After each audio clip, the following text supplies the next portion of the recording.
Hello everyone, welcome to vibrant life with Shilpa. Veg lovers కోసం చేపల పులుసు లాంటి ఒక మంచి రెసిపీని ఇవాళ నేను మీకు చెప్తాను. చేపల పులుసు లాగే ఉన్న ఈ అరటికాయ పులుసును ఈసారి మీ ఇంటికి ఎవరైనా వెజిటేరియన్ గెస్ట్ వస్తే ఒకసారి ఈ రెసిపీని ట్రై చేసి చూడండి. చాలా సాటిస్ఫైయింగ్గా ఫీల్ అవుతారు. మరి లేట్ ఎందుకు, ప్రాసెస్ ఏంటో చూసేద్దాం. ముందుగా నేను ఇలాంటి ఒక అరటికాయని తీసుకున్నాను. అరటికాయకు మరి ఎక్కువగా పీల్ తీయకండి, ఒకవేళ తీయకున్నా కూడా పర్లేదు. ఇప్పుడు వీటిని ఓవెల్ షేప్లో చిన్న చిన్న స్లైసెస్గా కట్ చేసుకుందాం. మనం కట్ చేసుకున్న అరటికాయ ముక్కల్ని ఒక బౌల్లోకి తీసుకొని మ్యారినేట్ చేసుకుందాం. కొంచెం సాల్ట్ వేసుకోండి, మళ్ళీ కర్రీలో కూడా వేసుకుంటాం కదా, చూసుకొని వేసుకోండి. ఇందులోనే కొంచెం పసుపు కూడా యాడ్ చేసుకోండి.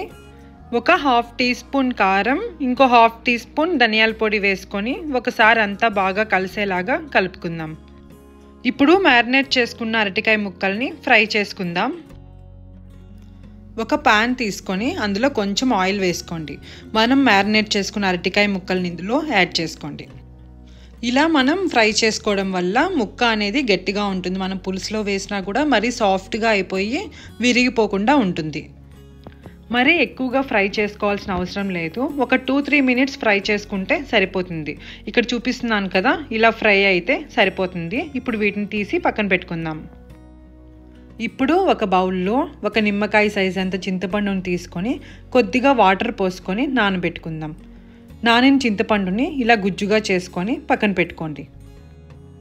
పులుసు కోసం నేను ఒక టమోటాని, ఒక ఆనియన్ని కట్ చేసి పెట్టుకున్నాను.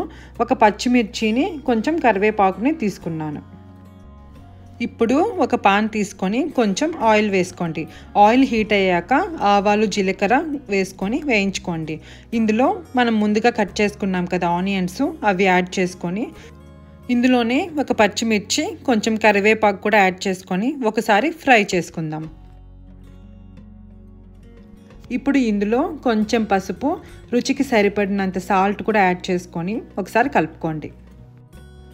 ఇప్పుడు ఇందులో ఒక హాఫ్ స్పూన్ అల్లం వెల్లుల్లి పేస్ట్ వేసుకొని ఒకసారి ఫ్రై చేసుకుందాం. అల్లం వెల్లుల్లి పేస్ట్ మరి ఎక్కువగా ఫ్రై చేసుకోకండి, చేదు అనిపిస్తుంది. ఇందులో ఇప్పుడు మనం ముందుగా కట్ చేసి పెట్టుకున్నాం కదా టమోటా, అవి కూడా యాడ్ చేసుకొని ఒకసారి కలుపుకోండి. ఇప్పుడు మూత పెట్టుకొని ఒక 2 మినిట్స్ మగ్గించుకోండి.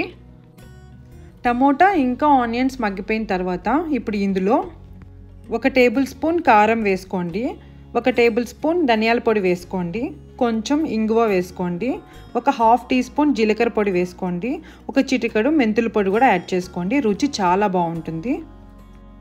మనం ఎప్పుడైనా పులుసులు చేస్తున్నప్పుడు మెంతుల పొడి అనేది తప్పకుండా యాడ్ చేసుకోండి. పులుసు చాలా టేస్టీగా ఉంటుంది. ఇప్పుడు అంతా ఒకసారి కలుపుకొని మూత పెట్టుకొని ఒక 2 మినిట్స్ వెయిట్ చేయండి. ఇప్పుడు ఇందులో మనం ముందుగా వేయించి పెట్టుకున్నాం కదా అరటికాయ ముక్కలు, అవి కూడా యాడ్ చేసుకొని ఒకసారి అంతా బాగా కలిసేలాగా కలుపుకోండి. ఫ్లేము సిమ్లో పెట్టుకొని కలుపుకోండి. మరి ఎక్కువగా కలిపేయకండి, స్లోగా అంతా కలిసేలాగా కలుపుకోండి. ఇప్పుడు ఇందులో మనం ముందుగా రెడీ చేసి పెట్టుకున్నాం కదా చింతపండు పులుసు, ఈ పులుసుని యాడ్ చేసుకుందాం. ఇప్పుడు ఒకసారి అంతా బాగా కలుపుకోండి. ఇప్పుడు ఇందులో కొద్దిగా వాటర్ యాడ్ చేసుకుందాం. పులుసు టెక్స్చర్ అనేది మరి చిక్కగా ఉండకూడదు, మరి పల్చగా ఉండకూడదు. ఒక హాఫ్ గ్లాస్ వాటర్ యాడ్ చేసుకుంటే సరిపోతుంది. ఇప్పుడు ఒకసారి అంతా బాగా కలుపుకొని మూత పెట్టుకొని ఒక 5 to 10 మినిట్స్ బాయిల్ చేసుకోండి. ఇప్పుడు మూత తీసి ఒకసారి సాల్ట్ చెక్ చేసుకోండి, అవసరమైతే కొద్దిగా యాడ్ చేసుకోండి. పులుసు టెక్స్చర్ అనేది ఇలా ఉండాలి. మరీ చిక్కగా ఉండకూడదు, మరి పల్చగా ఉండకూడదు. ఎందుకంటే పులుసు చల్లారిన తర్వాత మరీ చిక్కగా అయిపోతుంది. మరీ ఎక్కువగా బాయిల్ అవ్వాల్సిన అవసరం లేదు.